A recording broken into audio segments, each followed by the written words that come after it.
रास्ता रोकना है, नून लीग का रास्ता रोकना है, तो आपको भी पाकिस्तान पीपल्स पार्टी के तीर पे थप्पा लगवाना पड़ेगा। सिर्फ मुस्लिम लीग नून एक ऐसी जमात है जो अपनी कारकर्दगी की बुनियाद पर अवाम में गई है। बाकी सब जमातें नवाज शरीफ पर तनकीद कर रही हैं। तो जब काम किया होता है तो तनकीद करने की जरूरत होती है। पंजाब में आकर नवाज शरीफ साहब पर तनकीद कर रहे हैं, और जहां से आए हैं वहां जाकर देखो तो स्कूलों में बच्चों की बजाय वहां पर मवेशी बंधे हुए हैं, जानवर बंधे हुए हैं। क्या आप लोगों को ये वाली तनकीद, ये तरक्की चाहिए आपको? अस्सलाम वालेकुम, आप देख रहे हैं पाकिस्तान टुनाइट। मैं हूं सैयद समर अब्बास। मुल्क में इंतखाबात जो करीब आ रहे हैं, सियासी जमातों की इलेक्शन मुहिम भी तेज से तेज तर होती चली जा रही है।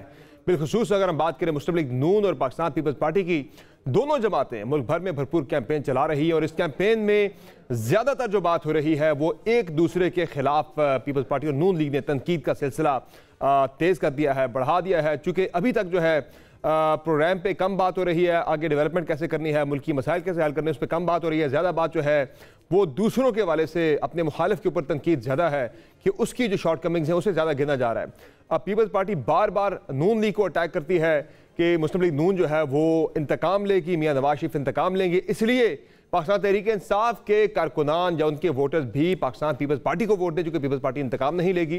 जबकि मुस्लिम लीग नून ये कह रही है कि पीपल्स पार्टी जो है वो अभी तक हमारी परफॉर्मेंस के ऊपर किसी किस्म की तनकीद नहीं कर सकी। तनकीद है भी तो फिर वो सिर्फ पॉलिटिकल विक्टिमाइजेशन के वाले से है, बाकी उनके पास बयान करने को ना अपने पास कोई प्रोग्राम है, ना वो सिंध की कारकर्दगी बयान कर सकते हैं, और ना वो पंजाब में नून लीग की कारकर्दगी पर तनकीद कर सकते हैं। अब तहरीक इंसाफ की जानिब से जो रद्द अमल इस सारी सूरत हाल पर सामने आया है, वो पीटीआई ये कह रही है कि ये सिर्फ नूरा कुश्ती है, फिक्स मैच आपस में, ये दोनों आपस में एक ही हैं, एक थे और अब भी आइंदा भी एक रहेंगे।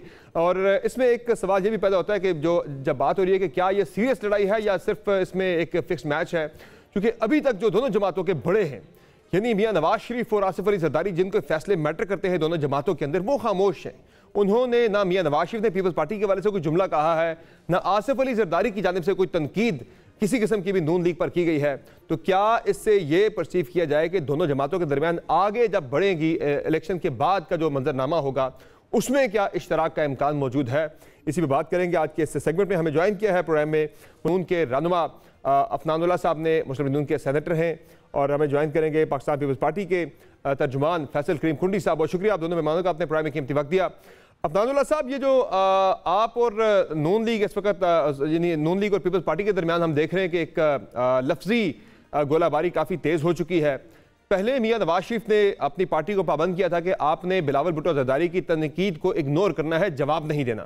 लेकिन अब 2 रोज़ से मरीम नवाज ने लगता है कि पार्टी में ये फैसला तब्दील करवाया, और खुद मरीम नवाज ने ही बिलावल भुट्टो जरदारी को तुर्की ब तुर्की जवाब देना शुरू कर दिया है। तो ये चेंज पॉलिसी में क्यों आई? पहले तो ज़ाहिर है इसकी वजह समझ में आती थी कि आप इसलिए तनकीद नहीं करना चाहते थे, जवाबी तनकीद आप इसलिए नहीं करना चाह रहे थे कि आपकी पार्टी में नवाज शरीफ की ये सोच थी कि इलेक्शन के बाद अगर हमें हुकूमत साजी के लिए पीपल्स पार्टी की ज़रूरत दरकार होती है उनकी सीट्स की, तो इसलिए तनकीद हम ना करें, कम अज़ कम पीपल्स पार्टी करती भी है तो करे। लेकिन अब जो है आपने तनकीद करना शुरू कर दी, इसका मतलब है कि अब आपको भी ये रियलाइज़ हो गया, आपने ये फाइनल है कि भाई आप पीपल्स पार्टी नून लीग ने इलेक्शन के बाद किसी किस्म का कोई इश्तराक नहीं करना। जी, बिस्मिल्लाहिर्रहमानिर्रहीम। देखिए, मैं ये नहीं समझता कि हमने किसी लीडर ने इस तरह की कोई बात की है कि हमने इलेक्शन के बाद जो है वो क्या करना है या क्या नहीं करना है। लेकिन मैं ये जरूर समझता हूँ कि हमने पीपल्स पार्टी के साथ जो है 18वीं तरमीम की है, चार्टर डेमोक्रेसी साइन किया है, और 2013 से 18 हमारा एक बड़ा अच्छा वर्किंग रिलेशनशिप रहा है। इन तमाम चीज़ों को सामने रखते हुए जो है वो हम ये समझते हैं कि आगे एक अच्छा वर्किंग रिलेशनशिप होना चाहिए, और इसी की बुनियाद के ऊपर ही जो है वो मियाँ नवाज शरीफ साहब ने, जैसा आपने बताया कि वो जो है वो जो बात की है। लेकिन बदकिस्मती से जो है वो बार बार हमारी क़यादत को जो है वो ललकारा गया है, और उनसे ऐसी बातें मंसूब की गई हैं जो दुरुस्त नहीं हैं। तो ज़ाहिर है हमें फिर उसका जवाब अगर हम ना भी देना चाहें तो हमें कहीं ना कहीं उसको क्लैरिफिकेशन हमें देनी पड़ती हैं। अच्छा होता कि अगर हम जो है वो ये बात करते कि जो है वो बिलावल भुट्टो साहब ये कहते हैं कि मैं अगर बन गया तो मैं ये आगे काम करूंगा, मैं ये मोटरवेज बनाऊंगा, मैं पानी का कराची का मसला हल करूंगा, मैं जो हारी है सिंध में उनकी ज़मीन। मेरा जो बुनियादी सवाल था अफनानुल्लाह साहब, इस पे मैं आगे चल के मजीद बात भी करेंगे। मेरा जो बुनियादी सवाल था कि पहले मियाँ नवाज शरीफ ने अगर पार्टी को रोका बिलावल भुट्टो जरदारी की तनकीद पे जवाब देने से, तो वो क्यों रोक रखा था? और अब जब पार्टी ने जो है भरपूर जवाब देना शुरू कर दिया, तो अब ये फैसले में जो आपकी पॉलिसी थी उसमें तब्दीली क्यों आई है? उसमें तब्दीली इसलिए आएगी क्योंकि बार बार अगर ज़ाहिर है हमारे पार्टी की लीडरशिप को जो है वो उनसे गलत बात मंसूब की जाएगी तो फिर इवेंचुअली जो है उसका जवाब तो हमें देना पड़ेगा। तो पहले इसीलिए तो पहले रोका क्यों हुआ था नवाज शरीफ साहब ने तनकीद से, बिलावल भुट्टो जरदारी की तनकीद का जवाब तनकीद से नहीं देना? इसलिए ताकि हम ये चाह रहे थे कि हमारा एक अच्छा वर्किंग रिलेशनशिप हुआ वो रहे और उसके अंदर जो है वो जो गुडविल है वो कायम रहे। मगर बदकिस्मती से जो है वो बार बार मुस्लिम लीग नून को टारगेट किया गया, तो ज़ाहिर है फिर ये जो है मामले को थोड़ा सा तब्दील किया गया। वो आजकल तो एक ही बात कर रहे हैं बिलावल भुट्टो जरदारी अपने जलसों के अंदर के मुस्लिम लीग नून की गवर्नमेंट आती है तो वो इंतकाम लेगी, मियां नवाज शरीफ इंतकाम लेते हैं, उनकी सरिश्ते हैं और आप भी वो इंतकाम लेंगे तहरीक इंसाफ के लोगों से। तो वो पीटीआई के वोटरों को बेसिकली मुखातिब कर रहे हैं कि भाई आप जो है पीपल्स पार्टी को वोट दें, आप नून लीग की हुकूमत आने से रोकें आप किसी भी सूरत में। देखिए बात ये है कि हमारा हमेशा से फोकस जब गवर्नमेंट आती है वो हमारा डेवलपमेंट रहा है और आवाम के मसाइल हल करना रहा है। हमने ये जो इंतकामी सियासत है अगर ये करनी होती तो हम 2013 में भी कर सकते थे मगर हमने नहीं की। तो और इवन पिछले 16 महीने में हमने कुछ नहीं किया। तो ये बात कह देना कि जी इंतकामी जो है वो मामला है, ये मेरे ख्याल लिए दुरुस्त है। हम जो है वो हमारा पूरा फोकस जो है वो डिलीवरी के ऊपर है। हमारा पूरा फोकस जो है वो आवाम की फलाह बहबूद पे है, महंगाई को नीचे लाने पे है, नौकरियां क्रिएट करने पे है, एजुकेशन और हेल्थ केयर सेक्टर के अंदर काम करने के लिए बड़े बड़े प्रोजेक्ट्स लगाने की, बाहर से इन्वेस्टमेंट लेके आने की। तो हमारा ये फोकस है, हमारा फोकस यही नहीं जो ये कह रहे हैं। कुंडी साहब ये बताएं कि अफनानुल्लाह साहब तो कह रहे हैं कि हमारे फोकस में तो ये चीज़ें है ही नहीं कि हमने किसी से इंतकाम लेना या क्या करना है। हमारा फोकस डेवलपमेंट है जो हमने पहले भी की है, अब भी हम उसी पे फोकस कर रहे हैं। तो फिर बिलावल भुट्टो जरदारी जो है वो क्यों वो कहते हैं बार बार हमारे पार्टी हेड को तनकीद का निशाना बनाते हैं और उनसे ऐसी चीज़ें मंसूब करते हैं जो गलत हैं? बिस्मिल्लाहिर्रहमानिर्रहीम। देखें बिल्कुल अफनानुल्लाह साहब शायद ठीक कह रहा हूँ लेकिन माजी का ट्रैक रिकॉर्ड तो यही है। अगर आप देखें कि आप 2008 से 13 तक का निकाल लें ट्रैक रिकॉर्ड, उसमें पाकिस्तान पीपल्स पार्टी की हुकूमत थी, उससे पहले भी थी। पॉलिटिकल विक्टिमाइजेशन नहीं हुई, हमारे दौर में कोई भी पॉलिटिकल प्रेशर नहीं रहा। और नॉर्मली जब भी हुकूमत आती है चाहे वो पीटीआई की थी या पीएमएलएन की थी, आप देखिए पॉलिटिकल विक्टिमाइजेशन होती है नॉर्मली।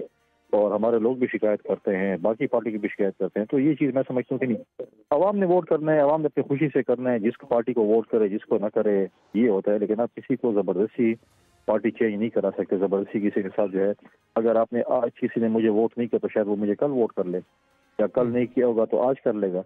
लेकिन इस पर ये नहीं हो कि ये चीज़ें होती हैं और माजी में ट्रैक रिकॉर्ड रहा है। हम ये नहीं कह रहे हैं, बाकी पूरी पंजाब में अगर आप देखें पूरे मतलब है कि ये चीज़ें बाकी पार्टियां भी कहती हैं चीज़ें होती हैं, ऐसी चीज़ वो नहीं है।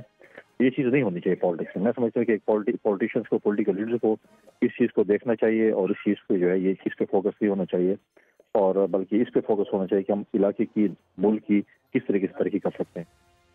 अच्छा, एक तो कुंडी साहब दो चीज़ें मैंने आपसे पूछनी है। एक तो आप जिस पार्टी को अपील कर रहे हैं, यानी कि आप उन्हें जलसों के अंदर आप उनके लिए एक बड़ा अपीलिंग किस्म का आप रख रहे हैं एक सिनेरियो के भाई नवाज शरीफ अगर आते हैं वो आपसे इंतकाम लेंगे तो तहरीक इंसाफ के लोग पीपल्स पार्टी को वोट दें, चूँकि पीपल्स पार्टी आपके खिलाफ इंतकामी सियासत नहीं करेगी। तो उस पर तो कल खान साहब ने क्या दिया है, वो कह रहे हैं कि बिलावल भुट्टो जरदारी जिनके साथ थे पिछले 16 महीने वो उन्हीं के साथ बात करे। उन्होंने तो आपको एब्सोल्युटली नॉट कह दिया कि तहरीक इंसाफ के लोग तो वोट नहीं देंगे पीपल्स पार्टी को किसी सूरत भी। देखें, हमने तो तहरीक इंसाफ के चेयरमैन को दावत नहीं दी है, हमने तो उन पॉलिटिकल वर्कर्स को दिया जो इस वक्त मुश्किलात में हैं। उनकी पार्टी इलेक्शन नहीं लड़ रही है, पीएमएलएन और पाकिस्तान पीपल्स पार्टी का मुकाबला है। उनके पार्टी के अहदेदार भी हैं, उनकी पार्टी के वर्कर्स भी हैं जिन्होंने वोट करना है। हमने उनसे अपील की है कि आप आज मुश्किल वक्त में आए, पाकिस्तान पीपल्स पार्टी का साथ दें, आप और मिलकर जो अपने मुश्तरका सियासी मुखालिफ को शिकस्त दें। हमने पीटीआई के चेयरमैन को नहीं दी। पीटीआई के चेयरमैन अगर तनकीद हम पे करता है वो अपनी जगह पे वो करे। अगर हमें वो कहता है कि हम चोर डाकू से, तो आज वो कहाँ पर हैं? उन्हीं लोगों के साथ हैं जिधर वो चोर डाकू कहाँ जाते हैं, जेलों में जाते हैं। आज उनके साथ ही वो वहीं पे हैं। जब हम इस बात नहीं करते कि एब्सोल्यूट नॉट के, एब्सोल्यूट यस के। हमने पॉलिटिक्स करनी है, हम पॉलिटिकल लोग हैं। हमने उन लोगों को अपील करनी है कि जो इस वक्त अवाम मौजूद है जिनने वोट करना है, 8 फरवरी को वोट करना है। हमारी अपील उन लोगों से है। लेकिन वो नून लीग ये कह रही है आपकी इस तनकीद के ऊपर, बिलावल भुट्टो जरदारी की इस तनकीद के ऊपर कि वो ये कहते हैं भाई कि पीपल्स पार्टी के पास बताने को कुछ है ही नहीं है। कल भी मरीम नवाज ने बात की, आज भी मरीम नवाज ने बात की। वो कहते हैं कि वो पार्टी हमारे ऊपर तनकीद कर रही है कि जिसकी कम अज़ कम उसके हमारी जो कारकर्दगी है उस पर तनकीद करने के लिए पीपल्स पार्टी के पास कुछ भी नहीं और अपनी कारकर्दगी बयान करने के लिए उनके पास कुछ भी नहीं है। तो बस वो एक ही बात बार बार कर रहे हैं कि नवाज शरीफ इंतकाम लेता है। वो कहते हैं कम अज़ कम ये बात तो मानने वाली कि पीपल्स पार्टी अभी तक हमारी परफॉर्मेंस को जो है वो हिट नहीं कर सकी। देखिए, पाकिस्तान पीपल्स पार्टी वाहिद जमात है जिसने सबसे पहले अपने प्राइम मिनिस्टर कैंडिडेट अनाउंस किया। हमने 10 नुकात अपना मंशूर दिया, बाकी जमातों में तो मंशूर नहीं था, लेकिन कुछ चीज़ें हमारी PMLN में कॉपी पेस्ट की हैं, आगे पीछे करके कुछ की हैं। दूसरी बात यह है कि देखिए, मैं आज जो कहता हूँ कि हमारे जो हेल्थ के उस पर है, जो सिंध में हेल्थ के जो हॉस्पिटल हैं, चाहे वो SIUT है, ACVD है या साइबर नेट है, पूरे पाकिस्तान से लोग सिंध इलाज करने के लिए जाते हैं। पूरी पाकिस्तान का हिस्सा पे अच्छी बात है। कभी किसी ने नहीं कहा कि कोई पाकिस्तान के लोग कोई पंजाब या किसी और सूबे जा रहे इलाज कराने के लिए, कोई नहीं जाते। और चाहे वो दिल के अमराज हों, चाहे वो जिगर के अमराज हों, चाहे वो गुर्दे के अमराज, उसका फ्री ऑफ कॉस्ट इलाज होता है। हमने एक फलाई मनसूबा शुरू किया बेनजीर सपोर्ट प्रोग्राम के हवाले से, जिसकी तारीफ PMLN ने भी की है और बाकी जमातों ने भी की, और आज तक कोई इसको रोक नहीं सका। इस वक्त तकरीबन लगभग 1 करोड़ जो है हमारी जो है माँ और बहनें जो हैं वो इससे मुस्तफीद हो रहे हैं, उनके बच्चे मुस्तफीद हो रहे हैं, और इस प्रोग्राम को हम आगे लेके चलेंगे। थर्ड कॉल के हवाले से अगर आप देखिए, बाकी पीपल्स पार्टी की जो खिदमात है इस मुल्क के लिए सबके सामने है। हम ये नहीं कहते, हम तो कह रहे हैं कि अब वो ये बता दें कि पंजाब में कौन सा हॉस्पिटल है जिसमें फ्री इलाज होता हो, कौन सी ऐसी चीज़ें हैं जिसपे वो कह सकते हैं कि हमने कोई ऐसा फलाई मनसूबा हो जिसपे कहें ये फलाई मनसूबा हमने इस साल शुरू किया था और आज। वो कहते हैं हमने मोटरवेज बनाई के अंदर, हमने डेवलपमेंट की है, पंजाब के अंदर सड़कें बनाई हैं, शहरात बनाई हैं, हमने कई इदारे खड़े किए हैं। वो कह रहे हैं पीपल्स पार्टी के पास क्या बयान करने को। वो तो मरीम नवाज आज भी कह रही थी कि 15 साल में वो कोई मनसूबा गिनवा दें, हमारा 15 मनसूबे गिनवा दें। देखिए, समर मोटरवे की बात करते हैं, पंजाब सिर्फ मोटरवे पे नहीं है, बाकी भी पंजाब के जिले हैं, आप उसमें जाएं, आप पंजाब के दूसरे जिलों में जाओ तो देखें सड़कों के हालात क्या हैं, पीने के पानी के हालात क्या हैं, बाकी चीजें हैं। लेकिन ये चीज़ है कि हमने एक मंशूर दिया है, ये भी मंशूर दे दें। अगर आवाम को उनका मंशूर अच्छा लगेगा तो इनके पास जाएंगे, अगर आवाम को हमारा मंशूर अच्छा लगेगा हमारे पास आएंगे। हम इस पर नहीं कह सकते कि हमने बगैर मंशूर के जा रहे हैं और बगैर मंशूर। हमने देखें, हमने कहा है कि हम 30 लाख घर बनाएंगे। हमने सिंध में फ्लड में 20 लाख घर तबाह हुए थे, आज सिंध में वो 20 लाख घर बन रहे हैं, प्रैक्टिकली बन रहे हैं। उनके मालकान हकूक, उन खवातीन जो सरबराह हैं उनको हम दे रहे हैं। तो ये ऐसी चीज़ है जो हमने करके दिखाई है। हमने मुश्किलात की BSP की जो है किस्त बढ़ाई है, हमारे 2008 में हुकूमत थी, हमने तनख्वाहें 120% बढ़ाई थी, हमने पेंशन बढ़ाई थी, हमने वो लोगों को। चले मैं जरा इस पे जवाब ले लूं अफनानुल्लाह साहब का, फिर मैंने आपसे एक और बात भी आगे चल के पूछनी है। जरा अफनानुल्लाह साहब, कुंडी साहब तो कह रहे हैं जी कि हम तो जो बात कर रहे हैं वो रिकॉर्ड पीछे मौजूद है मियां साहब का, इस हवाले से हम कोई बेसलेस बात नहीं कर रहे। और दूसरा जो मैं तनकीद देख रहा हूँ नूनी की तरफ से शुरू हुई, वो बिलावल भुट्टो जरदारी के लाहौर जलसे के बाद तनकीद में तेजी आई है PMLN की जानिब से।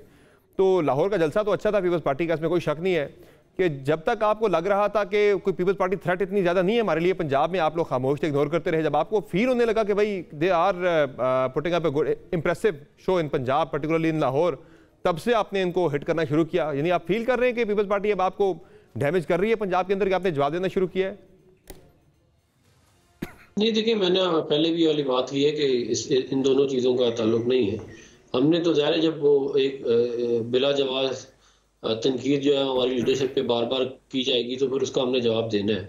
इसका इस बात से ताल्लुक है, इसका इस बात से ताल्लुक नहीं है। उनके कोई जलसे इतने बड़े हुए नहीं है जितने हमारे बड़े जलसे हुए हैं। और जो सर्वेज आए हैं उनमें आप देख लें हम कहाँ हैं और ये कहाँ हैं, कोई मुकाबला है ही नहीं हमारा और इनका, तो उस पर क्या ही बात की जाए। जहाँ तक डेवलपमेंट की बात है तो मोटरवे जो है वो पूरे पंजाब में है, मैं बल्कि पूरे पंजाब में क्या पूरे पाकिस्तान में से जो है वो कराची हैदराबाद मोटरवे हो गई, सक्कर मुल्तान मोटरवे हो गई, अब्दुल हकीम लाहौर हो गई, लाहौर इस्लामाबाद हो गई, पिंडी भटियाँ जो है वो फैसलाबाद हो गई, इस्लामाबाद पेशावर हो गई। तो ये हमने तो मैं चंद चीज़ें गिनवा रहा हूँ, आप डैम्स ले लें, आप जो है वो ये बिजली के कारखाने ले लें, LNG के प्रोजेक्ट ले लें। और हमने जहाँ 2013 से 18 तक हमने किसी से इंतकाम लिया तो आप मुझे बता दें, हमने तो इंतकाम का सामना किया है हमेशा। ये बात हमसे मंसूब करना ठीक नहीं है कि जी ये इंतकाम। और जो है बिलखुसूस चार्टर ऑफ डेमोक्रेसी के बाद तो जो है वो बहुत सारे ऐसे मामला थे जो हम कर सकते थे, 2008 में भी हम कर सकते थे। पीपल्स पार्टी वाले अपना तो कह ही नहीं रहे, वो कह रहे हैं आप तहरीक इंसाफ के लोगों से वो ये करेगा कि आप उनसे इंतकाम लेंगे आगे, वो PTI के लोगों को पिछले 16 महीने बात कर ही नहीं रहे। अभी पिछले 16 महीने हमने इंतकाम नहीं लिया, उनका मामला हमारे साथ है ही नहीं तो हम उनसे क्यों इंतकाम लेंगे। 16 महीने में तो काफी कुछ हुआ। 25 मई को एहतजाज के दौरान जो मारा मारी हुई थी वो काफी सारी चीजें हुई हैं, गिरफ्तारियां तहरीक इंसाफ के लोगों की बहुत ज्यादा हुई हैं पिछले। वो तो आप अगर मुल्क के स्टेट इंस्टीट्यूशन के ऊपर हमला कर देंगे तो फिर क्या कहते हैं उनको फूलों के हाथ में बनाए जाएंगे। वो तो मई 2023 में हुआ था ना, उससे पहले भी काफी कुछ हुआ है। मई 2022 में भी इन्होंने किया है ना, हमने तो हमेशा इनका ख्याल ही किया है जी। हमने तो हमेशा जो है वो, हमने तो ना इनकी हुकूमत हम 2013 में गिरा सकते थे पीटीआई की, हमने नहीं गिराई पख्तूनख्वा में। तो ये बात ऐसी हमसे मंसूब कर देना। अब देखिए बात ये है कि 15 साल में अगर सिर्फ NICVD बनाया है ना, तो फिर ऐसे ही बयानिए आएंगे पीपल्स पार्टी के कि जी वो इंतकाम लेगा। भाई आप अपना बताएं, आपने क्या 15, मतलब मैं कराची का आपको मैं बताऊं, अच्छा, वहाँ पे क्या हासिल हुआ है। मुझे कि अभी भी कराची के लोगों को पानी नहीं मिला। सही। अच्छा, अभी भी रास्ता जो है एक ओपन रखा गया है, यानी कि बिल्कुल ही वो पॉइंट ऑफ नो रिटर्न पे लगता है चीजें नहीं गई, क्योंकि जरदारी साहब भी जवाब नहीं दे रहे इस पे, किसी किस्म का नवाज शरीफ पे तनकीद नहीं कर रहे और मियां नवाज शरीफ खुद भी बराह रास्त तनकीद नहीं कर रहे। तो ये क्या एक वापसी का रास्ता छोड़ा गया है दोनों का इस मामले पे ना बोलना? देखिए सियासत के अंदर जो है वो वैसे भी मामलात को सोच समझ के आगे लेके चलना चाहिए। अगर जो है वो बहुत ज़्यादा क्या कहते हैं मामलात इस पे जाएंगे तो ज़ाहिर है उसका इम्प्लीकेशन तो कोई ना कोई होंगे।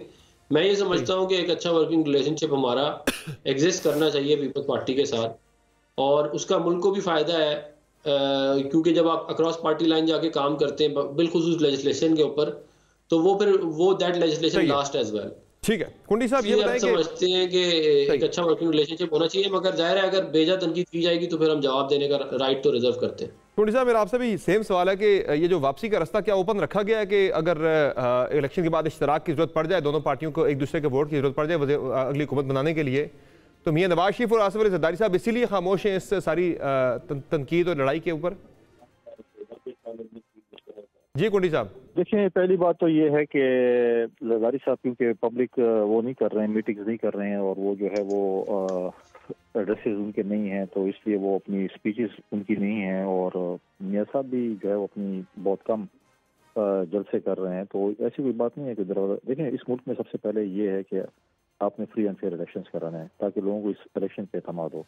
अगर इलेक्शन डाउटफुल होंगे तो मैं नहीं समझता कि पार्लियामेंट और हुकूमत की लंबर से चलेगी, क्योंकि इस वक्त लोग सिलेक्शन और लड़लेपन को जो है वो कभी भी एक्सेप्ट नहीं करेंगे, क्योंकि माजी में जो चीज़ हुआ मुल्क की तबाही की तरफ गया, तो लोग इस चीज़ पे वो नहीं, और लोग बड़े अवेयर हैं, अवेयरनेस लोगों में बहुत ज़्यादा है कि इससे। और PMLN के दोस्त ये बोलें कि जी हमारी बात हो गई और मैच फिक्स हो गई है, तो आप क्या मैसेज दे रहे हैं? तो आपकी बात भी हो गई, आपका मैच भी फिक्स हो गया, आप मैदान में तो निकले ना, आपने तो मंशूर भी नहीं दिया। और जिस तरीके से पाकिस्तान पीपल्स पार्टी ने कन्वेंशन किए, जलसे किए, इलेक्शन मुहिम चलाई, और मैं समझता हूँ कि इस वक्त कोई भी अगर इलेक्शन मुहिम चला रहा है, कोई जमात भी चला रही है, तो पाकिस्तान पीपल्स पार्टी के चेयरमैन बिलावल भुट्टो ज़रदारी वो जो है वो इलेक्शन मुहिम चला। एक चीज कॉमन है वैसे कुंडी साहब आप पे और नून लीग में, कि दोनों की नजर जो है वो पाकिस्तान तहरीक इंसाफ के इंडिपेंडेंट्स के ऊपर है, कि इंडिपेंडेंट्स जाएंगे दोनों उनको अपने साथ मिलाने की कोशिश करेंगे, ये दोनों में कॉमन है। देखें डेफिनेटली जब हुकूमत बनाएंगे, और हम ये समझते हैं कि हमें पहले दिन से कहा था कि एक मखलूत हुकूमत होगी, कोलिशन हुकूमत होगी, हमने ये नहीं कहा था कि हमारी 2 अक्सरियत आ रही है या सिंपल मेजॉरिटी भी हम ले जाएंगे।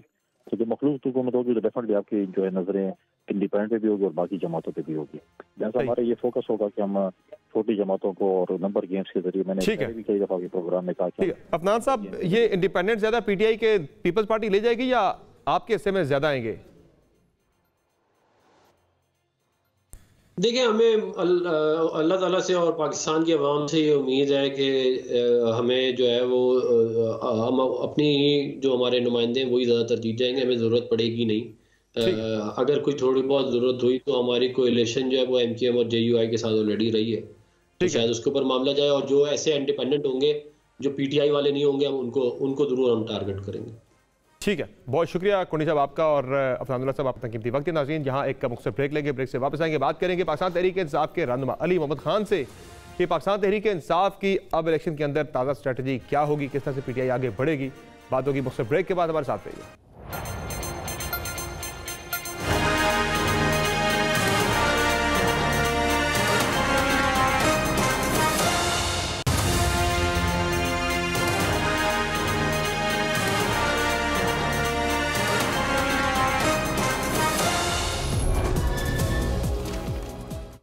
Welcome back. इसराइल गजा में नस्ल कुशी बंद करे, इसराइल के खिलाफ नस्ल कुशी केस खारिज नहीं किया जाएगा। ये वाज़े और दो टोक मौक़िफ़ आलमी अदालत इंसाफ के इस फैसले में अपनाया गया है, जिसमें इसराइल की जानिब से गजा में इंसानियत सोज मज़ालिम की शदीद अल्फाज में मुज़म्मत की है। सितम यह है कि एक मुसलमान मुल्क में होने वाली जुल्म के खिलाफ मुस्लिम दुनिया के बजाय जनूबी अफ्रीका आलमी अदालत इंसाफ में मुकदमा लेकर गया, जहां इसराइल को शदीद सुबकी और पसपाई का सामना करना पड़ा, और आलमी अदालत इंसाफ ने अपने फैसले में जनूबी अफ्रीका की इस्तदा को मंजूर करते हुए इसराइल की सख्त अल्फाज में चार्जशीट इसराइल को किया गया है। आलमी अदालत इंसाफ ने गजा के हक में अबूरी फैसला सुनाते हुए कहा है कि इसराइल गजा में नस्ल कुशी बंद करे, आलमी अदालत इंसाफ के हंगामी इक़दामात 2/15 से 17 मंजूर हुए और से 15 जजों ने फैसले की तायीद की और आलमी अदालत इंसाफ ने जनूबी अफ्रीका के मुतालबात दुरुस्त करार देते हुए कहा कि इसराइली फौज की बमबारी से 25,000 से जायद फलस्तीनी मारे जा चुके हैं। इसराइल ने फलस्तीनियों को घर बार छोड़ने पर मजबूर किया। गजा के 20 लाख से जायद लोग नफसियाती और जिस्मानी तकालीफ में मुब्तला हैं। आलमी अदालत इंसाफ ने फैसले में कहा, हमास हमले के जवाब में इसराइली हमलों में बहुत जानी और इंफ्रास्ट्रक्चर नुकसान हुआ है। अक़वाम मुत्तहिदा के कई इदारों ने इसराइली हमलों के खिलाफ करारदादें पेश की हैं। आलमी अदालत इंसाफ ने करार दिया है कि जनूबी अफ्रीका के आयद करदा इल्ज़ामात में से कुछ दुरुस्त हैं। इसराइल के खिलाफ नस्ल कुशी मुकदमे में फैसला देना अदालत के दायरा इख्तियार में है। इसराइल के खिलाफ नस्ल कुशी केस के काफ़ी सबूत मौजूद हैं। इसराइल के खिलाफ कुछ इल्ज़ामात नस्ल कुशी कन्वेंशन की दफात में आते हैं। याद रहे कि गुज़िश्ता बरस 7 अक्टूबर को हमास की जानिब से इसराइल में की जाने वाली कार्रवाई के बाद से इसराइल ने गजा में सिविलियन आबादी के खिलाफ बेईमाना जंग छेड़ रखी है। अब देखना यह होगा कि वो इसराइल जो अपनी इस जारियत के खिलाफ उठने वाली आलमी आवाज़ों और दबाव को खातिर में नहीं ला रहा, क्या वो आलमी अदालत इंसाफ के फैसले पर कान धरेगा? मजीद बात करेंगे। हमें ज्वाइन किया है आलमी अमूर आलमी कवानीन अहमद बिलाल सूफी साहब। सर बहुत शुक्रिया आपके प्रोग्राम में कीमती वक्त। सबसे पहले तो सर ये बताएं कि कितना बड़ा सिग्निफिकेंट आज ये फैसला है आलमी अदालत इंसाफ का फ़लस्तीन के निहत्ते मुसलमानों के हक़ में, मजलूम मुसलमानों के हक़ में, जो गजा में इसराइली मज़ालिम सह रहे हैं और कहीं से उन्हें कोई इंसाफ नहीं मिल रहा था। कम अज़ कम आज मेंटेनेबिलिटी जो थी, जो इसराइल ने चैलेंज किया था कि आप नहीं सुन सकते, इसको जो इसमें फैसला आया कि भाई हम सुन सकते हैं इस मामले को, इस पर फैसला दे सकते हैं। क्या समझते हैं ये कितनी बड़ी कामयाबी है फ़लस्तीन के मुसलमानों के हक़ में? जी मैं समझता हूँ कि ये बहुत इम्पोर्टेंट कामयाबी है फ़लस्तीनियों के लिए भी और बैनुल अक़वामी कानून के उन लोगों के लिए जो बैनुल अक़वामी सिस्टम पर एतमाद करते हैं और समझते हैं कि एक नॉर्मेटिव फ्रेमवर्क अवेलेबल है।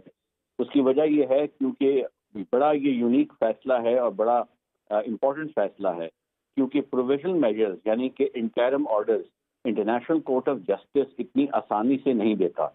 हमारे कोर्ट्स तो रूटीन में स्टे ऑर्डर्स देते हैं, लेकिन बैनुल अक़वामी अदालत जो इंटरनेशनल कोर्ट ऑफ जस्टिस है वो बहुत स्पेयरिंगली, बहुत कम प्रोविजनल मेजर्स इशू करती है। और इस केस में उन्होंने न सिर्फ प्रोविजनल मेजर्स इशू किए हैं बल्कि बड़े ठोस किस्म के इक़दामात को रिकमेंड भी किया है और डायरेक्शन दी है। और ये डायरेक्शन जो है कि जेनोसाइड से वाबस्ता तमाम इक़दामात से वो बाज़ो ममनू रहें, तो उनको रोक दिया है कि जो जेनोसाइड कन्वेंशन में चीज़ें मना हैं, जो इक़दामात उसमें मना हैं, उनमें से कोई चीज़ वो कमिट नहीं करेंगे। और ये डायरेक्शन जो है उन्होंने न सिर्फ इसराइल की रियासत को बराह रास्त दी है बल्कि इसराइल की मिलिट्री को भी मुखातिब करके ख़ास तौर पर हिदायत दी है कि वो जेनोसाइड से रिलेटेड कोई एक्ट नहीं कमिट करेंगे। और फिर साथ ही साथ अगेन इन अनप्रेसिडेंटेड बैनर, बहुत कम ऐसे हुआ है कि उन्होंने रिपोर्ट तलब कर ली है इसराइल से कि 1 महीने के अंदर वो उन इक़दामात की तफासील इंटरनेशनल कोर्ट ऑफ जस्टिस में प्रेजेंट करें कि उन्होंने क्या क्या इक़दामात ऑन ग्राउंड लिए हैं। तो ये बड़ी गैर मामूली डेवलपमेंट है और आईसीजे की तारीख में one of the very unique फैसला है जिसमें आईसीजे के जजेस ऑलमोस्ट यूनानिमसली के साथ तकरीबन सारे के सारे 17 जजेस में से 15 जजेस ने ये फैसला किया है। अहमद बिलाल सूफी साहब, हमारे नाजरीन की अंडरस्टैंडिंग के लिए ज़रा बताइएगा कि आईसीजे के फैसलों का जो इतलाक है ये यानी कि क्या बाइंडिंग है इसराइल के ऊपर कि वो उसने हर सूरत में अमल दरामद करना ही करना है? चूँकि इससे पहले भी दुनिया भर से मजम्मत आती रही, दुनिया भर से जो है वो इसराइल के ऊपर दबाव आता रहा, लेकिन उसने किसी दबाव को खातिर में नहीं लाया। मजम्मतों को से दबाव, जो मजम्मतें आती रही, करारदादें आती रही, उसको उसने खातिर में नहीं लाया। अक़वाम मुत्तहिदा बार बार कहती रही कि ना करे ये, लेकिन उसने खातिर में नहीं लाया। तो आईसीजे का जो फैसला है, इससे आपको लग रहा है कि इसराइल जो है वो रुक जाएगा और इसकी एनफोर्समेंट या फिर इस पर अमल दरामद करना ये कितना ज़रूरी होता है किसी मुल्क के ऊपर? जी देखिए, मैं समझता हूँ अगले 2-3 दिन अहम है इस फैसले की इम्प्लीमेंटेशन के फ्रेमवर्क को देखने के लिए। मैं ज़ाती तौर पे समझता हूँ कि इसराइल या कोई भी मुल्क जो है, जब इंटरनेशनल कोर्ट का फैसला इस नौइयत का आ जाए, जो ख़ास तौर पे उनकी जो एक्चुअल ज्यूरिसडिक्शन है उसकी एक्सरसाइज में हो, तो कोई मुल्क ये नहीं कह सकता इंटरनेशनल लॉ के नीचे कि हम इस फैसले को नहीं मानते। जो इससे पहले एक अहम फैसला वॉल केस में आया था इसराइल की बाबत, जो उन्होंने दीवार बनाई थी, उसको डिक्लेयर किया था इंटरनेशनल, वो एडवाइजरी ज्यूरिसडिक्शन में था। ये एडवाइजरी ज्यूरिसडिक्शन का फैसला नहीं है, ये कंपल्सरी ज्यूरिसडिक्शन का जो जेनोसाइड कन्वेंशन के नीचे और कोर्ट ने ये भी, आपने उनकी बात सुनी होगी, ऑब्जर्व किया कि आर्टिकल 9 के नीचे कोई रिजर्वेशन नहीं थी। दूसरा, इसराइल भी अक़वाम मुत्तहिदा का मेंबर है और साउथ अफ्रीका भी अक़वाम मुत्तहिदा का मेंबर है, और इसी वजह से जो मेंबर स्टेट्स होती हैं वो यूएन चार्टर को साइन करते वक्त इस चीज़ का अदा करती हैं कि आईसीजे के जजमेंट्स को भी वो एनफोर्स करेंगी। ये आईसीजे के स्टैच्यू में लिखा हुआ होता है। बिल्कुल। तो सर ये बताएं कि अगर कोई मुल्क नहीं अमल दरामद करता आईसीजे के फैसलों पर, तो उसके लिए भी क्या कोई कॉन्सिक्वेंसेस होते हैं? जी, उसके कॉन्सिक्वेंसेस ये होते हैं कि फिर सिक्योरिटी काउंसिल जो है वो आईसीजे उसको रेकमेंड करता है यूएन सिक्योरिटी काउंसिल को कि वो उसकी इन्फोर्समेंट करवाए, और फिर यूएन सिक्योरिटी काउंसिल वो इदारा बन जाता है जो उसकी इन्फोर्समेंट करवाने की मजाज लीगली हो जाता है। लेकिन साथ साथ ये रिस्पॉन्सिबिलिटी बाकी ममालिक पर भी तस्वुर कर ली जाती है कि उन ममालिक में से भी जिसका असर अंदाज हो सकता है वो अपना असर डाले, अपना प्रेशर डाले, और जहां तक हो सके इस इकदाम को रोके जो कोर्ट ने डायरेक्शन दी है, और कोर्ट के हुक्म को इम्प्लीमेंट करे। दूसरा सर, सलामती कौंसिल में भी ज़रा उसने अगर करना है, इस मामले को आगे लेके चलना है, तो वहाँ तो फिर जो वीटो पावर्स का मामला है, अमेरिका जो है वो खड़ा है इसराइल के साथ डट के, तो ये चीज़ भी वहाँ कहीं इस चीज़ को हिंडर तो नहीं कर सकती? देखिए, अब ये भी देखना जरूरी है ना कि जो वैसे तो डिप्लोमेटिकली यकीनन अमेरिका उसके साथ खड़ा हुआ है, लेकिन कोर्ट का जो फैसला है इस पर भी स्टेट डिपार्टमेंट में, पेंटागन में, स्टेट और बाकी जगहों पर, अटॉर्नी जनरल ऑफिस में इस पर असेसमेंट होगी कि ये जुडिशियल ऑर्डर है, ये सियासी नारा नहीं है, किसी मुल्क ने नहीं कहा, किसी 2-3 ममालिक ने नहीं कहा, ये लोगों ने नहीं कहा, अपोजिशन का नहीं है, ये बैनुल-अक़वामी कोर्ट की जजमेंट आ गई है, एक इंटरिम प्रोविजनल मेजर आ गया है। उसको असेस करने के बाद फिर अमेरिका ये फैसला करेगा, कि अमेरिका की हुकूमत ही फैसला करेगी कि उन्होंने वीटो पावर के एक्सरसाइज करके अपने लिए बहुत ज़्यादा मुखालफत और एक नेकनामी दुनिया भर में कमानी है, या ये अपॉर्चुनिटी उन्होंने छोड़नी है।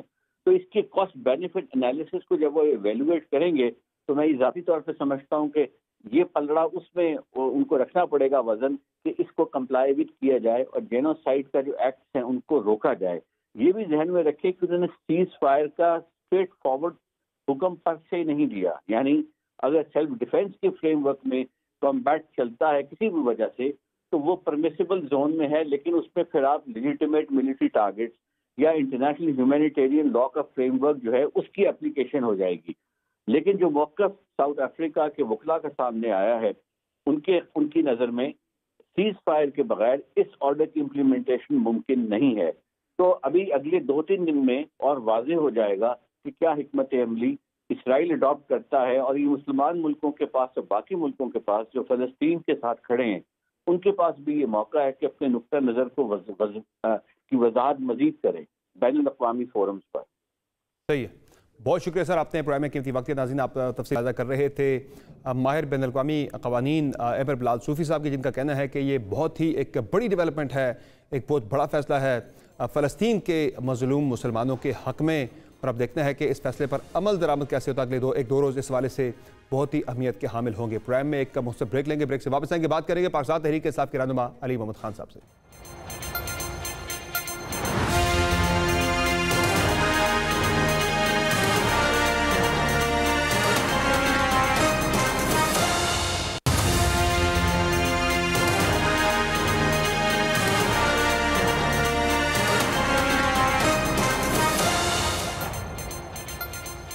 वेलकम बैक नाज़रीन। जहां एक तरफ पाकिस्तान पीपल्स पार्टी और मुस्लिम लीग नून खुलकर इंतखाबी कैंपेन चला रही है, वहाँ पाकिस्तान तहरीक इंसाफ को बहुत से सियासी और कानूनी चैलेंजेस का सामना है, और अभी तक तहरीक इंसाफ उस तरह से बतौर जमात, जाहिर है अब उनके लोग इंडिपेंडेंट लड़ रहे हैं, लेकिन बतौर जमात तो एग्जिस्ट करती है, तो बतौर पार्टी अभी तक कैंपेन जो है वो नहीं रन कर सकी। और दूसरा जो तहरीक इंसाफ को बड़े चैलेंज का सामना है वो सूरत हाल यह है कि तहरीक इंसाफ के जो लोग इंडिपेंडेंट मुंतखब होते भी हैं, उसके बाद दीगर सियासी जमातें उन पर नज़र रखे हुए हैं कि किसी को ओहदे का लालच देकर, किसी को किसी वजारत का या पैसे का लालच देकर उन्हें दबाव में लाकर तोड़ा जा सकता है।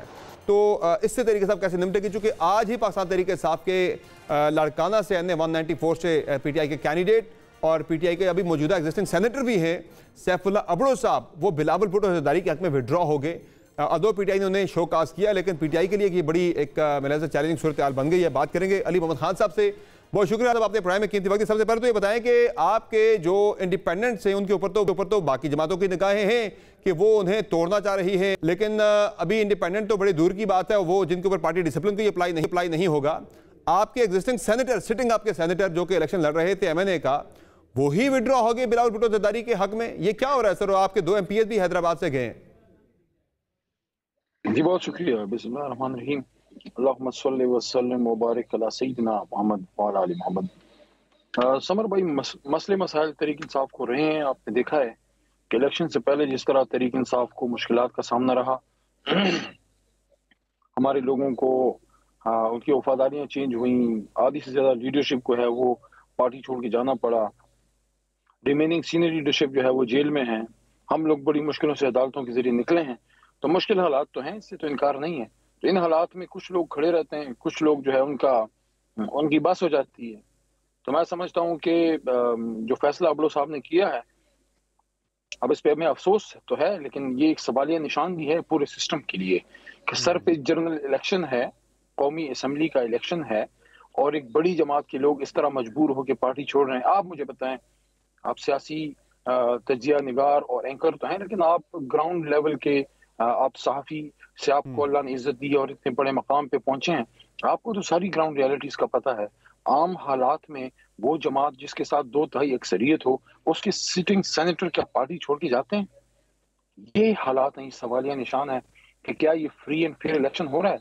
ये सवाल के सेनेटर अबड़ो छोड़ के जा रहे हैं। इससे बड़ा सवाल ये है कि ऐसे हालात क्यों हैं कि मजबूरी में लोगों को छोड़ना पड़ रहा है। अगर मुझे कोई ये कहे कि माजी में हुआ, साहब के मामले में तो जहां तक मेरी मालूमात है अली मुल्हान साहब, कोई प्रेशर ऐसा नजर नहीं आ रहा। यहाँ तो मामला कोई और है, यहाँ प्रेशर का मामला, यहाँ मामला कोई और नजर आ रहा है। जो लड़काना से वो विड्रॉ हुए हैं।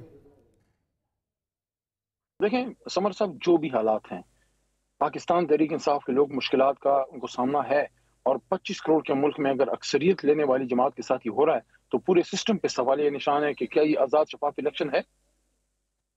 आपकी बात बिल्कुल दुरुस्त है कि बिल्कुल सिस्टम पे जो जमहूरी अमल है, इलेक्शन उसकी सबसे बुनियादी इकाई होती है जमहूरी प्रोसेस की, उसके ऊपर बिल्कुल क्वेश्चन है कि जिस तरह से पीटीआई को ट्रीट किया जा रहा है।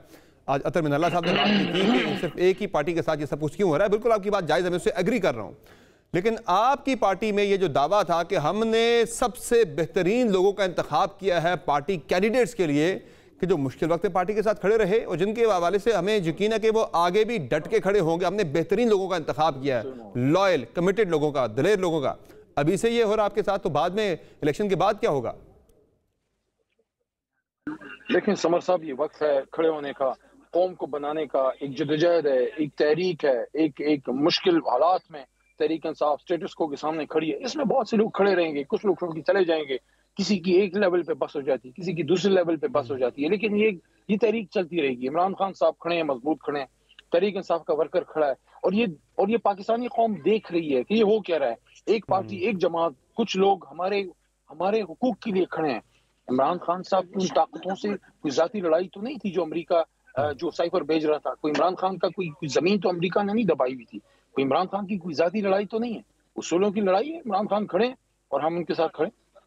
तो ये बताएं मुझे कि इलेक्शन के बाद जब आपके ये लोग इंडिपेंडेंट्स आएंगे, जिन पे मैंने पहले बात की थी कि पीपल्स पार्टी नजर रखे हुए है, इन इंडिपेंडेंट्स के ऊपर नून लीग भी नजर रखे हुए है, इन्हीं इंडिपेंडेंट्स के ऊपर जो है वो आईपीपी और खैबर पख्तूनख्वा में खटक साहब भी इन आज़ाद उम्मीदवारों पे नजर रखे हुए हैं कि आपके लोगों को तोड़ा जाएगा कल को। जाहिर है पार्टी डिसिप्लिन अप्लाई नहीं होगा, 63 उनके ऊपर अप्लाई नहीं होगा, डिसीट नहीं हो सकेंगे। क्या करेंगे, कैसे करेंगे, आप इन्हें कैसे रोकेंगे? इस वक्त तो बड़ी दुनिया तैयार है और लोग दावे कर रहे हैं कि भाई हमें कमिटमेंट दे के लोग जो है लड़ रहे हैं वहां से इलेक्शन के, वो सीट हमारे हवाले करेंगे आके। समर साहब देखिए, माजी में ये चीजें छुप छुपा के होती थी, नाम दिए जाते थे, चांगा मांगा की सियासत है जनाब, ये हॉर्स ट्रेडिंग है, इस तरह की चीजें होती थी। अब खुलम खुला बात हो रही। इमरान खान साहब एक बात करते थे कि करप्शन तो बड़ा जुल्म है जो लोगों ने किया है, उससे बड़ा जुल्म लोगों की इखलाकियात गिराना है, और जो इखलाकियात गिर गई है कि खुलम खुला बातें हो रही है। लेकिन खातिर जमा रखें, जो लोगों के डॉक्यूमेंट्स क्लियर हुए हैं वो बतौर पाकिस्तान तहरीक इंसाफ के कैंडिडेट और मेंबर के तौर पे क्लियर हुए हैं। आजाद के तौर पे तो डॉक्यूमेंट जमा ही नहीं हुए। तहरीक इंसाफ इलेक्शन कमीशन ने खुद कहा है कि अभी तक डिसबैंड अल्हम्दुलिल्लाह नहीं है। तहरीक इंसाफ एक जमात के तौर पर है, सिंबल हमारा नहीं है। तो ये जो लोग पास हो रहे हैं तहरीक इंसाफ के मेंबर के तौर पे पास हो रहे हैं और तहरीक इंसाफ में ही ज्वाइन करेंगे, और जल्द ही हम अपना इंट्रा पार्टी भी करेंगे और खुल के खेलने दें इन लोगों को, ये बाकियों को खुल के खेलने दें।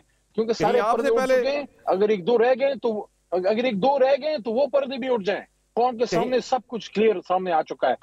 कहीं आपसे पहले मुझे खदशा ये नजर आ रहा है कि कहीं अकबर शेर बाबर साहब पार्टी का इंट्रा पार्टी इलेक्शन ना करवा दें। कल उन्होंने बड़ा इस्लामाबाद में कन्वेंशन किया है, काफी कुछ 300-350 बंदे इकट्ठे करके उन्होंने कहा हम इस पार्टी को इंस्टीट्यूशन बनाएंगे और हम इंट्रा पार्टी इंतखाबात करवाएंगे। कहीं आपके साथ एक और बड़ा हैंड तो नहीं होने जा रहा, आपकी पार्टी हाईजैक तो नहीं होने जा रही कि अकबर शेर बाबर इंतखाबात करवा के इलेक्शन कमीशन में रिपोर्ट जमा करवा दे कि हमने करवा दिए पीटीआई के इंट्रा पार्टी इंतखाबात, चूंकि जो फैसला आया सुप्रीम कोर्ट का उसमें अकबर शेर बाबर को पार्टी का मेंबर माना गया है। भाई ये बच्चों के खेल नहीं है, बच्चों की बातें नहीं है। एक जमात जो सिर्फ एक टिकटॉक पे 16 से 17 1.6 मिलियन लाइक्स उसकी आ जाती हैं, जो चारों सूबों में जिसकी प्रेजेंस है, ओवरसीज है, कश्मीर में, गिलगित में, जो वजीर आजम बना गई, जो पंजाब में हुकूमत बना गई, खैबर पख्तूनख्वा में बना गई, कश्मीर में वजीर आजम दे गई, गिलगित में वजीर आला देगी। मजाक है कोई? बच्चों की बातें। अकबर शेर बाबर को मेरा चैलेंज है, अपने गांव में खड़े हों काउंसलर की सीट के लिए। तहरीक इंसाफ का एक छोटा लड़का सिर्फ 18 साल का, जिसका सिर्फ शनाख्ती कार्ड बनाओ, हम खड़ा करेंगे। सर अभी तो वो पार्टी चेयरमैन का इलेक्शन गालिबन लड़ने जा रहे हैं और उसके लिए पीटीआई को मेरे ख्याल से एक मुश्किल सूरत हाल का सामना करना पड़ सकता है कि आपसे पहले वो इंतखाबात करवा के मुंतखब हो जाते हैं। मेरे भाई सुप्रीम कोर्ट ऑफ पाकिस्तान ने इनको पार्टी का मेंबर तस्लीम किया हुआ है। भाई आप कौन से ख्याली आसमान में आप फिर रहे हैं? नवाज शरीफ साहब और जरदारी साहब, मौलाना साहब की बातें मेरा प्राइम रिकॉर्ड पे अली मोहम्मद खान साहब आपकी बातें देखें, आपकी बात जो आप जज्बाती वो बात कर रहे हैं, वो बातें आपकी मॉरली जज्बाती लिहाज से, वो पॉलिटिकली लिहाज से बिल्कुल दुरुस्त हैं, लेकिन मैं टेक्निकल बात कर रहा हूँ कि टेक्निकली जो है ये पार्टी के मेंबर हैं पाकिस्तान के फैसले के ऐन मुताबिक। और मैं तब भी यही जब ये पहुंचे थे तहरीक इंसाफ के सेंट्रल सेक्रेटेरिएट में अकबर शेर बाबर साहब, मैंने उस दिन कहा था मेरे प्रोग्राम में कहा था कि ये आपके लिए मसला बनेगा कल को। बात सुनो समर अब्बास साहब, पाकिस्तान की तारीख इस बात की शायद है, कोई भी बड़ी जमात प्रेशर में नहीं टूट सकी। अगर टूटी उसका नजरिया बरकरार रहा, ना भुट्टो को खत्म कर सके, शरीफ को में ब्रांड नवाज शरीफ ही है। तो इसी तरह इमरान खान को जेल में डाल के अकबर शेर बाबर जैसे काबिल एहतराम है वैसे पाकिस्तानी, लेकिन जो रोल वो अदा कर रहे हैं जो हमेशा हुआ है, जो शख्स कौम के लिए खड़ा हुआ है, ऐसे लोगों को खड़ा करके पीछे से पीठ में छुरा घोंपा गया है। लेकिन इमरान खान इन हरकतों से तहरीक इंसाफ खत्म नहीं होगी। अब मुझे ये बताएं मुझे वापस आएगा, तहरीक इंसाफ भी वापस आएगी। सर मुझे ये बताएं कि आप वापस आने की बात तो कर रहे हैं, जरा वापस हुकूमत में आने की बात कर रहे हैं, आपकी पार्टी का मंशूर क्या है? नून लीग तो कल एक बड़ा लंबा चौड़ा मंशूर लेकर आ रही है, पीपल्स पार्टी अपना 10 नुकाती एक प्लान दे चुकी है। मंशूर क्या आपका? रूल ऑफ लॉ भाई, लंबी चौड़ी बात नहीं है भाई, लंबी चौड़ी बातें छोड़े। ये मंशूर, ये जमातें 50 साल, rule of law. Summer Abbas और उसकी गाड़ी का ड्राइवर, उनके हकूक एक होने चाहिए। मिनिस्टर और मिनिस्टर की गाड़ी का दरवाजा खोलने वाला दरबान, उनके हकूक एक हैं, कागज में एक हैं, अमल। सर मसला ये नहीं है, ये तो एक ताकतवर लोग, उनके राइट्स महफूज हैं। आम पाकिस्तानी छाबड़ी पर रूल ऑफ लॉ। सर ये बात आइडियली बात ठीक है, लेकिन आपने मुल्क को इस वक्त बड़े संगीन बहरानों का सामना है, मुल्क में मसाइल बहुत ज्यादा हैं। मुल्क में इस वक्त हमारी मईशत का मसला है, हमारी तालीम का मसला है, हमारा सेहत के मसाइल है। इन सारे मसाइल की जो मदर अफाल इश्यूज है, मदर अफाल प्रॉब्लम्स है, वो है हमारी बढ़ती हुई आबादी। इस बहरान पे काबू पाने के हवाले से आपके पास क्या प्लान है? सर मुझे जरा बता दें, पार्टी के पास प्लान। आप मुझे ये बताएं कि जब हमारी हुकूमत खत्म हो रही थी, हमारी जीडीपी किस पॉइंट पे थी? क्या 6 पे नहीं थी? कोरोना के दौरान जब जर्मनी, जापान और अमेरिका और इंडिया नेगेटिव जीडीपी में थी, आपका 3 पे जा रहा था मुल्क। क्या रॉकेट साइंस है? रॉकेट साइंस नहीं है। ईमानदार क़यादत और एबल काबिल लोग चाहिए, विल चाहिए, फिर अल्लाह की मदद आती है। इन्होंने दिया क्या 50 साल में? यार समर अब्बास मियाँ साहब के हो गए 40-45 साल, जरदारी फैमिली के हो गए, क्या दिया सिंध को? मैं हैरान हूँ, बिलावल छोटे भाई की तरह है। बिलावल साहब आके लाहौर में बड़ी बड़ी बात है, और पैरेलल खाना तो ठीक कर लो। इस वक्त आपको अगर ऑफ रोड करना है ना, ऑफ रोड, आप अपना डाला कोई वीगो लेके चले जाएं, आप ना जाएं कि थर्मर, आप कराची में चले जाएं, रोड ही सारे ऑफ रोड है।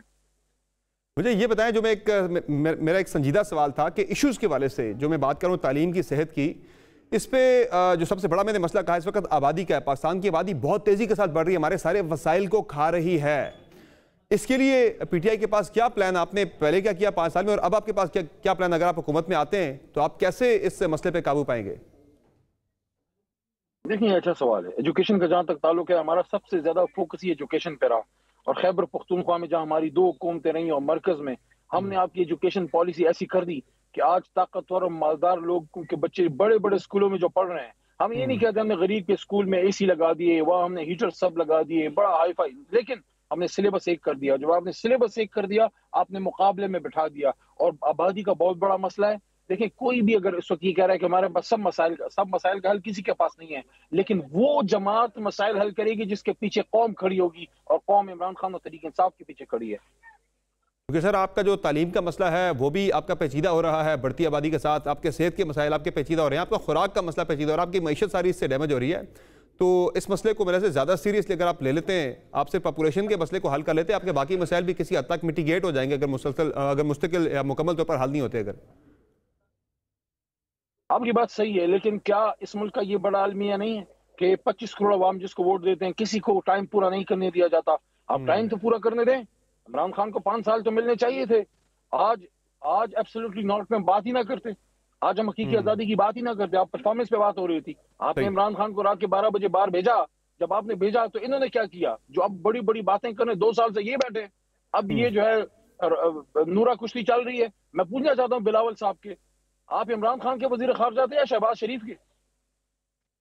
अभी तो वो पीटीआई के वर्कर से कह रहे हैं कि इंतकाम से बचना है तो फिर पीपल्स पार्टी को वोट दें। बस ये दिन भी इंतकाम लेना है। पीपल्स पार्टी पे ये दिन भी आना था कि पीपल्स पार्टी को अब पीटीआई के वर्कर से वोट मांगना पड़ रहा है। सही है।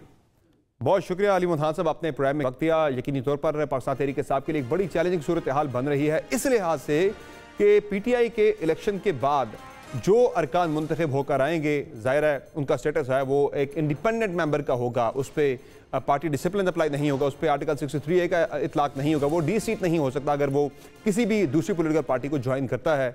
ऐसे में वो सूरत हाल, वो मरहला तो आना अभी बड़ी दूर की बात है। उससे पहले तहरीक इंसाफ के सिटिंग सेनेटर का आज दस्तबरदार होके पीपल्स पार्टी के हक में विड्रॉ होना, ये पीटीआई के लिए कोई मेरे से एक नेक शकून नहीं था। और आने वाले दिनों में इस तरह के मजीद फ्लड गेट्स भी खुल सकते हैं। आज की शो में इतना इजाज़त दीजिए। अल्लाह हाफ़िज़।